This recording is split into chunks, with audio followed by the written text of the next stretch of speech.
Hello everyone, my name is Yuvraj Jha. मैं आप लोगों के बीच आया हूँ आज प्रकाश चैप्टर, जिसको हम लाइट भी कहते हैं, क्लास 10 सीबीएसई का नोट्स प्लस सरकमस्टांसेस लेकर के, जिससे कि आपको आसानी होगी प्रकाश के सब्जेक्ट को और प्रकाश को पूरे जानने के लिए। तो सबसे पहली बात, अगर हम जानेंगे कि प्रकाश क्या होता है, जितनी भी चीज़ें आप अपने आँखों से देखते हैं पूरे ज़िंदगी में, आपके जब आप बचपन से लेके बड़े होते हैं या जब आप देखना शुरू करते हैं, तो उस टाइम पे क्या होता है कि आपके आँखों के पास आप स्कूल जाते हैं। जब स्कूल से निकलते हैं तो आपके रंग बिरंगे यूनिफॉर्म्स होते हैं जिसको आप देखते हो। जब आप घर से निकलते हो तो आपके आँखों के सामने होता है कि चलो भैया अब उजाला हो गया है, अब क्या करते हैं, आज स्कूल जाना है। तैयार होते हो, रोड पे जाते हो, अब रंग बिरंगी चीज़ें देखते हो, कभी लाल कलर का, कभी हरे कलर का, कभी नीले कलर का। ये सभी चीज़ जो आप देख पाते हो अपनी आँखों से और बिना किसी चीज़ के हेल्प लिए हुए, उसी को हम कहते हैं कि ये एक तरह का लाइट का ही एक रिफ्लेक्शन मोड है, जिसकी वजह से आप चीज़ों को देख पाते हैं। और इस पूरे दुनिया में जो हमें आँख मिला है, इसका काम ही है देखना। सीबीएसई का सबसे इम्पोर्टेंट चैप्टर है। इसको जानने के लिए सबसे पहले हम बात जानेंगे कि ये प्रकाश कहाँ से आता है, कहाँ को जाता है, और जो चीज़ें हम देखते हैं वो कैसा होता है। तो प्रकाश को जानने के लिए हम जानेंगे कि सूर्य की जो किरणें होती है, सनलाइट को हम कहते हैं कि सनलाइट जो है हमारी आंखों तक पहुंचने के लिए एक निश्चित दूरी तय करती है। और इस दूरी को तय करने के लिए पहले के कॉन्सेप्ट में कह सकते हैं कि जब इस दूरी को वो तय करती है, जब यहाँ तक प्रकाश की किरणें पहुंचती है, तो आखिर किस वेग से पहुंचता होगा, उसकी वेलोसिटी क्या होती होगी प्रकाश की किरणों की यहाँ से हमारे तक पहुंचने के लिए। क्योंकि हम सबको पता है कि सूरज से यहाँ की दूरी जो है बहुत लंबी दूरी है। अब इतनी लंबी दूरी तक अगर कोई भी प्रकाश की किरणें, अगर माना जाए कि यहाँ पे सन है और ये आपका अर्थ है, तो यहाँ तक प्रकाश की किरणें जो पहुँच रही है, आपके आंखों तक पहुँच रहा है, हम लोग जो देख पाते हैं, ये किरणें आती कैसे हैं। अलग अलग समय पे अलग अलग कहा गया था चीज़ें कि प्रकाश की किरणें का जो रास्ता होता है, हम कहते हैं कि प्रकाश की किरणें किसी न किसी मीडियम को लेकर के आती है। मीडियम मतलब माध्यम, कि बिना माध्यम के प्रकाश की किरणें जो है एक जगह से दूसरे जगह तक ट्रैवल नहीं कर सकती है। फिर आगे के समय पे हुआ कि भैया मीडियम क्या होगा, तो हमने कहा कि जो हमारे सूर्य और अर्थ के बीच का जो जगह है, स्पेस, जिसको हम बोलते हैं स्पेस, या फिर इसको हम कह सकते हैं कि ब्रह्मांड में अनेक छोटे छोटे कण पाए जाते हैं, जिन कणों की सहायता से प्रकाश की किरणें हमारे आंखों तक पहुंचती है और वो रिफ्लेक्ट होकर के हमें दिखता है। फिर सवाल आता है कि प्रकाश की किरणें जब हमारी आंखों तक पहुंचती है, हमारे आंखों तक आती है, तो प्रकाश की किरणों का हमारे आंखों तक आने के लिए जो छोटे छोटे पार्टिकल्स होते हैं, कण होते हैं, जिसकी मदद से वो रेडिएशन हमारे तक पहुंचती है, वो रेडिएशन जब आती है तो सूरज के आसपास का जो एरिया है, इस जगह को कहा जाता है कि ये तो वैक्यूम है। अब आपके मन में एक सवाल आएगा कि ये वैक्यूम क्या होता है। तो वैक्यूम का मतलब होता है खाली जगह, जहां पर ऐसी जगह ब्रह्मांड का, जिस जगह पर आपका प्रकाश की किरणें तो होती है, लेकिन वैक्यूम एक ऐसी जगह होती है कि जिस जगह पर किसी भी कंडीशन में कोई भी चीज नहीं पाया जाता है। कोई भी चीज मतलब कोई भी चीज नहीं, हवा का भी प्रवेश वैक्यूम में नहीं होता है। तो फिर सवाल बनता है कि जब हवा तक वैक्यूम में नहीं होता है, तो फिर ये प्रकाश की किरणें जो हमारे तक पहुंचती है, वो पहुंच कैसे रही है। अब आपने स्कूल में पढ़ा होगा, टीचर ने पढ़ाया होगा कि प्रकाश की किरणें आ रही है, रिफ्लेक्ट हो रही है, रिफ्लेक्शन हो रहा है। हमने क्या रियल व्यू पढ़ लिया, रियल इमेज पढ़ा, वर्चुअल इमेज पढ़ा, कनकेव मिरर पढ़ लिया, कन्वेक्स मिरर पढ़ लिया, लेंस पढ़ लिया, बड़े बड़े डायग्राम्स बना लिए। हमने कहा डायग्राम बन गया, फिर सीबीएसई क्वेश्चन पेपर आता है और हाय मैडम करके वापस आए थे, ये तो कुछ नहीं पढ़ा था हमने, ये तो कुछ पढ़ा ही नहीं था। क्वेश्चन पेपर तो फिर हम बोलते हैं कि आउट ऑफ सिलेबस आ गया क्वेश्चन। आउट ऑफ सिलेबस कुछ भी नहीं आता है। जो भी चीज आता है वो सिलेबस के अकॉर्डिंग ही आता है और सिलेबस के साथ ही आता है, ठीक है ना। तो सिलेबस के साथ ही आएगा, आउट ऑफ सिलेबस कोई भी चीजें हमारे तक नहीं आती है। आता क्या है कि देख लो जिस चैप्टर को आप पढ़ रहे हो या जिस सब्जेक्ट को आप पढ़ रहे हो उसको हम कहते हैं फिजिक्स। और जब हम फिजिक्स को पढ़ते हैं तो उसमें क्या होता है, थोड़ा सा खसक जाओ भाई तो दे दो जगह इसको, थोड़ा सा थोड़ा हो जाओ बैठ जाओ, आराम से बैठ जाओ, है ना। तो जब भी कोई भी चीज होती है ना, कोई दिक्कत नहीं है, हंस का है चाची को बैठने दो, अरे भैया हम थोड़ी हंस रहे हैं, है ना। तो उसमें क्या होता है कि जो भी चीज आपका आता है तो आखिर ये कॉन्सेप्ट की बात कहाँ होती है। आप फिजिक्स पढ़ रहे हो, सबसे पहली बात तो जान लो। Yes sir. और फिजिक्स भी जो आप पढ़ रहे हो, जिस फिजिक्स को आप पढ़ रहे हो वो फिजिक्स जो एक तरह से क्लासिकल फिजिक्स के एग्जाम्पल है। अब आप लोगों ने नाम नहीं सुना क्लासिकल फिजिक्स, तो देखना क्लासिकल क्या होता है। जब आपके पास ना गाने वगैरह सुनते होगे आप लोग, यस सर। तो गाने सुनते हो तो आप लोग के पास नया नया एप्स होता है, अमेजन होता है, क्या कहते हैं उसको कि आजकल बहुत स्पॉटिफाई आ गया है, रेसो है, इस सब पे आप जब जाओगे ना तो सर्च करोगे क्लासिकल सॉन्ग, तो पुराने पुराने सॉन्ग्स आएंगे, किशोर रफी के सॉन्ग्स आएंगे। तो क्लासिकल फिजिक्स का भी कॉन्सेप्ट वही है कि आप पुराना फिजिक्स पढ़ रहे हो, जिसमें फिजिक्स भी है और केमिस्ट्री का मिश्रण है। जो बच्चे 11th क्लास में साइंस लेंगे उनको पता लगेगा कि फिजिक्स और केमिस्ट्री दोनों का मिश्रण है, जहां आप फिजिक्स में भी पढ़ोगे atoms, molecules, electron, proton, neutron, इन सब की बातें आप पढ़ोगे फिजिक्स के चैप्टर में ही।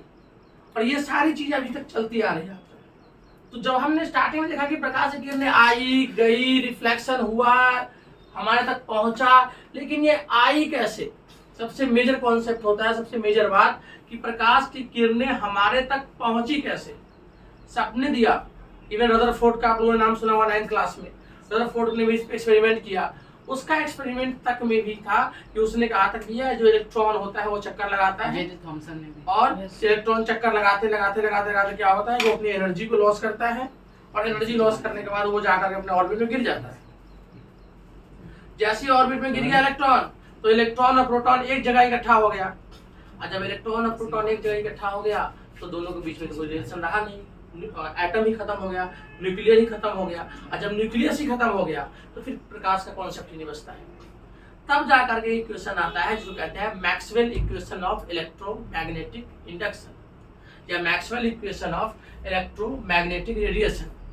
उस इक्वेशन के आने के बाद ही फिजिक्स में लाइट चैप्टर का महत्व बढ़ जाता है। जब पहली बार मैक्सवेल ने बताया कि किसी भी लाइट जो है जब वो वैक्यूम में होती है, याद रखना वैक्यूम मतलब ऐसा खाली जगह जहां पर हवा भी नहीं होता है।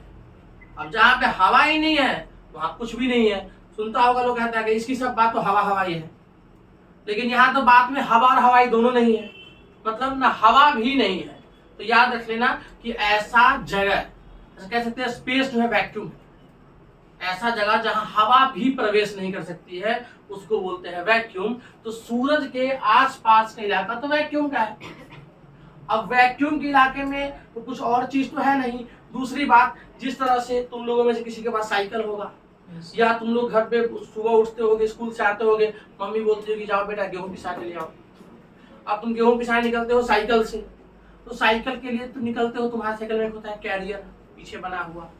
अब तुम क्या करते हो, उस कैरियर में बोरी डाल देते हो, रबड़ से बांध लिया, साइकिल में बैठ गए, साइकिल चलाते हुए पहुंच गए। वही साइकिल से बोरी रख के लौट रहे हो, रास्ते में तुम्हारा दोस्त मुकेश मिल गया, उसने कहा भाई हमको भी ले चलो घर तक, हमको भी घर तक जाना है। अब घर तक जाना है तुमको मुकेश के साथ, तो मुकेश साइकिल में तुम पीछे से बैठ गए। तुम कहाँ बैठ गए, तुम कैरियर पर बैठ गए। अब वो तुम्हें लेके आ गया। तो तुमने अभी तक क्या देखा कि कैरियर का मतलब क्या होता है, ढोने वाला, किसी चीज को एक जगह से लेकर एक जगह तक आने वाला। इसी तरह से कोई भी चीज को लाने के लिए, एक जगह से दूसरे जगह तक ले जाने के लिए कुछ ना कुछ चाहिए होता है, जिसकी मदद से ही वो एक जगह से दूसरी जगह तक जा सकता है। जैसे हम डीओ लगाते हैं, हम डीओ लगाया, मैंने डीओ लगाया और वो डीओ की खुशबू तुम तक पहुंची। अब ऐसे तो नहीं कि आकाश में पहुंच गई, या हमारे तुम्हारे बीच कोई अट्रैक्शन चल रहा है, ऐसा कुछ है क्या? नहीं, ऐसा कुछ भी नहीं है। वहां पे क्या हो रहा है, एयर का कांटेक्ट होता है। एयर कांटेक्ट से हुआ कि तो यहाँ पे क्या हम देख रहे हैं कि डीओ के फ्रेगनेंस को मेरे से तुम तक पहुंचने के लिए एयर माध्यम है, एयर के थ्रू पहुंच जा रहा है। जैसे तुमको यहाँ से मान लो कि गांव जाना है, तुम ट्रेन का टिकट कराते हो, ट्रेन में बैठते हो और बैठ कर तुम जाते हो। अब यहाँ से तुमको गांव जाने के लिए ट्रेन तुम्हारा माध्यम है या नहीं है? जिस तरीका से एक जगह से दूसरी जगह तक जाने के लिए कुछ न कुछ माध्यम की आवश्यकता पड़ती है, तभी हम किसी चीज को एक जगह से दूसरी जगह तक ले जा सकते हैं। अगर माध्यम नहीं होगा तो कोई भी चीज एक जगह से दूसरी जगह तक ट्रेवल नहीं करेगी। इस चीज को बहुत प्यार समझो। अब सवाल आता है, आप लोग स्कूल में, मुझे नहीं पता हो भी गया होगा ये चैप्टर, और आपने अभी तक ये सवाल भी नहीं पूछा होगा कि भैया लाइट तो आई, माध्यम क्या था, पहुंची कैसे हम तक, क्या स्पीड था, कौन सी फ्रीक्वेंसी पे थी, क्या था उसका एम्पलीट्यूड क्या था, अगर वो वेवलेंथ क्या था। आपने पूछा नहीं पूछा। आप अस्पताल में जाते हो या आपने मूवी में देखा होगा, अस्पताल का सीन दिखाता है ईसीजी मशीन पर, और आप ऐसे से देख रहे होते हैं। ये क्या है? ये वेव है, वेव है, वेव। ये लेंथ है इसके बीच का, जब सीधे होते तो मर जाते है ना। ये लेंथ है इसके बीच का, और ये वेव लेंथ, ये पूरा वेव है। ऐसे ही हम कह सकते हैं कि कोई भी चीज जो है दुनिया में दो नेचर होता है। किसी भी चीज का दो ही नेचर होता है पूरे दुनिया में। एक होता है पार्टिकल नेचर, एक होता है वेव नेचर। इसको ध्यान रखिए, पार्टिकल नेचर और वेव नेचर। जो साउंड एक दूसरे तक जाती है, अगर साउंड मैंने बोला आप तक पहुंचा, वो वेव नेचर से पहुंच गया। और कोई भी चीज लाइट आ रहा है तो पार्टिकल नेचर से है। तो मतलब क्या कि किसी भी चीज को एक जगह से दूसरे जगह तक पहुंचाने के लिए एक माध्यम की आवश्यकता होती है, लेकिन यहाँ पर तो माध्यम है ही नहीं। अब यहाँ पे जब एयर ही नहीं है, मतलब लाइट की रेज यहाँ तक तो है, मान लो यहाँ आसपास निकली, इससे निकल गई, यहाँ तक कैसे पहुंचेगी भाई? कुछ सवाल तो बनता है, कैसे पहुंचेगी? कुछ तो है नहीं होने वाला इसको। अब यहाँ देखो, सूरज के आसपास इतनी गर्मी होती है कि तुम चले जाओगे तो सेकंड के करोड़वें हिस्से में रात से भी कम खत्म हो जाओगे। रात तो बहुत दूर की बात हो गई, रात भी नहीं बचेगी। पूरे अर्थ को ले जाके वहां पे रख दोगे, सेकंड के करोड़वें हिस्से में खत्म हो जाएगा। वहां पे क्या होता, अब सोच सकते हो कि अरबों और खरबों एटम बम सूरज के ही हाइड्रोजन के कॉन्सेप्ट से एटम बम बना होता है, 6 किलो 8 किलो का, जो एटम बम पूरे एक शहर को उड़ा के रख दिया। अब सोच सकते हो कि उसके पास तो कितने लाखों करोड़ों एटम बम बनाने की क्षमता है, और उसके बाद भी वो तुम्हें लगता है कुछ आसपास रहने भी देता होगा अपने? नहीं। तो यहाँ से कहा, एक नया साइंटिस्ट आया, उसका नाम था मैक्सवेल, और मैक्सवेल ने अपना इक्वेशन दिया कि कोई भी लाइट की रे जो है, जब वो सूरज की किरणें धरती की ओर आती है, तो धरती की ओर आने के लिए वो दो तरह का फील्ड जनरेट करती है। उसमें एक होता है आपका मैग्नेटिक फील्ड और एक होता है इलेक्ट्रिक फील्ड। और इलेक्ट्रिक फील्ड और मैग्नेटिक फील्ड, ये दो फील्ड। अब फील्ड तो तुम सब समझते होंगे, जहाँ क्रिकेट खेलते हैं क्या फील्ड? जगह, है ना। तो कह सकते हैं कि एक मान लो इलेक्ट्रिक फील्ड जनरेट करेगी और एक करेगी मैग्नेटिक फील्ड। और इलेक्ट्रिक फील्ड और मैग्नेटिक फील्ड जब ये दोनों एक दूसरे का म्यूचुअली परपेंडिकुलर होगा, मतलब लंबवत होगा, म्यूचुअली परपेंडिकुलर। जब ये बात हो जाए म्यूचुअली परपेंडिकुलर, तो म्यूचुअली का मतलब होता है, तुम लोग फेसबुक चलाता हुआ देखता होगा, म्यूचुअल फ्रेंड। म्यूचुअल का मतलब होता है जो दोनों का है। ये वर्ड देखा होगा ना, मुझे तो पता नहीं कौन सा का बात बोला है, म्यूचुअल मतलब क्या हो गया। यहाँ जैसी बात आती है क्लास में पढ़ने की, तुम अंग्रेजी को लगता है बाप रे बहुत बड़ी लैंग्वेज हो गई, छोटी छोटी सी बात होती है। तो जब इलेक्ट्रिक फील्ड और मैग्नेटिक फील्ड दोनों एक दूसरे का म्यूचुअली परपेंडिकुलर होगा, तब जा करके लाइट की किरणें सूरज से निकल करके धरती तक पहुंचेगी, और तब पहुंचने के बाद शुरू होता है रिफ्लेक्शन ऑफ लाइट। इससे पहले इन सारी चीजों का जानना जरूरी है, तभी आपको पता लगेगा कि रिफ्लेक्शन ऑफ लाइट कैसे वर्क करता है। दूसरी बात, आप तो एक चीज देखा आपने कि लाइट की किरणें हैं, आती है, निकलती है, और निकल करके उसको अर्थ तक पहुंचने के लिए माध्यम की आवश्यकता पड़ती है। लेकिन फिर हमने कहा कि माध्यम कहाँ से आएगा भाई? स्पेस में तो कोई माध्यम होता नहीं है, और जब स्पेस में कोई माध्यम ही नहीं है तो किरणें कहाँ से आएगी? जब किरणें नहीं आएगी तो वर्क कैसे करेगा?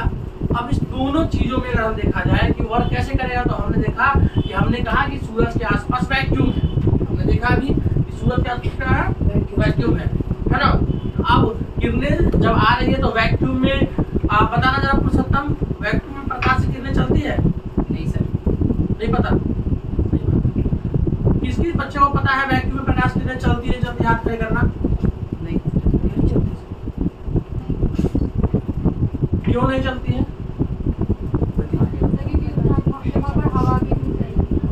हो गया। तो वैक्यूम में प्रकाश की किरणें जो है ट्रेवल नहीं करती है। वैक्यूम में तो खाली जगह है, तो हमने देखा कि वैक्यूम में कोई भी किरणें ट्रेवल नहीं करती है।